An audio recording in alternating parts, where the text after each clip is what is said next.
Almost 1.5 years after Hamas attacked Israel, 59 hostages are still trapped in Gaza. Not all of them are alive. Now there are daily protests from families calling for their return, and those who have been released are opening up about their experiences in captivity. CBS News foreign correspondent Debora Patta has the story, and we want to warn you, some viewers may find the content disturbing. Every single day felt like it could be my last. For so long, hostages held in Gaza feared they would be killed in captivity. Now many must learn to live in freedom. And I think it's a sentence. It's like a death sentence. Only you have to keep on living. The grief. Dr. Ofrit Shapira is a psychoanalyst who has been counseling many of the freed hostages. I don't think it's a joyful freedom, completely joyful for any of them.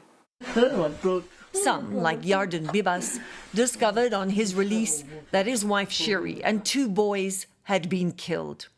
She told us the deepest trauma comes from the relationship with the kidnapper, both their potential executor and the person they had to please in order to survive. The bad person and the good person get mixed up in a way that you can't really, you can figure out. Because it's an imbalance of power. You need to erase whatever makes you you. An individual with a psyche, with wishes, with thoughts, you just becomes a shadow of something.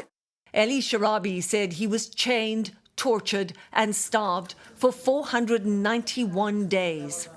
You feel your gut stuck to your spine, going inward, and you can't believe what's happening to your body.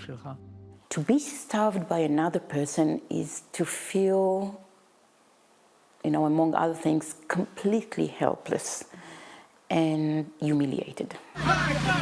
Noah Argamani described surviving Israel's intense bombardment of Gaza. I couldn't move. I couldn't breathe. I thought it's going to be my last second of my life. Other hostages talk about being kept in complete darkness deep underground. There's a lot of damage when you're kept alone in the dark and all you have is your internal world. But it is what is left unspoken that requires the most healing. We know that what is most traumatic in whatever you experience cannot be spoken. When you can't name something. If you have a word for something, it is no longer as traumatic. Many of the hostages were held in small groups in complete silence. They developed, of course, very personal communicating or language. They could use their eyes. They understood one another.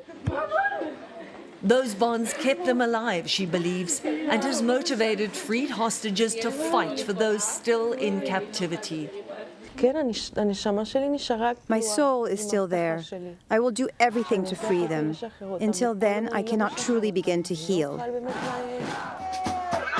But there is also rage, she told us, towards their government and their military command, because some believe they were abandoned in captivity. Of course, the trust has been fractured. Shiri and her 2 beautiful babies were alive for the first few weeks. They could have been saved. But greater than all the pain, anger and fear, love. I think it's the most important thing. I think all of them managed to remain human. They were starved to death, but they could still share the little food that they got with someone else. Love became their defense. Yeah, and their reason to live. Debora Patta joins us now. Debora, after being held hostage for so long, those who have been freed are coming out to a different world. How has Israel changed while they were gone? Well, Lindsay, Israel is a very different country to the one they left on October the 7th. It's deeply divided, mainly over how the Israeli government has handled the hostage crisis. Almost every day there are mass demonstrations in Tel Aviv and Jerusalem calling for the release of the captives and also demanding an end to the war in Gaza. Dr. Shapira told us that there are some hostages who feel that they've been betrayed by their government. They believe, she said, that if they protected Israel, Israel would protect them. And she said that did not happen on October 7th, and it did not happen when they were in captivity, where many hostages believe they were abandoned. So it's a tough world they're coming into, Lindsay.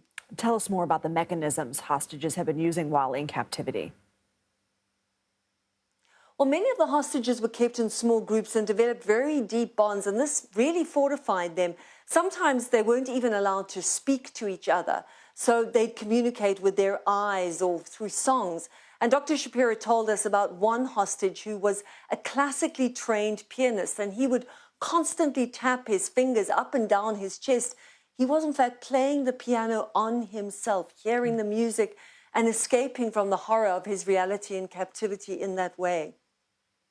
Deborah, at least 24 of the remaining hostages in captivity are still alive. What are those who have been freed saying about efforts to bring them home? Well, the fate of those remaining living captives is more precarious than ever now that Israel has resumed the war in Gaza. As you correctly said, there are at least 24 living hostages. But the healing process of those who have already been freed is actually also dependent on their release, the release of those they left behind.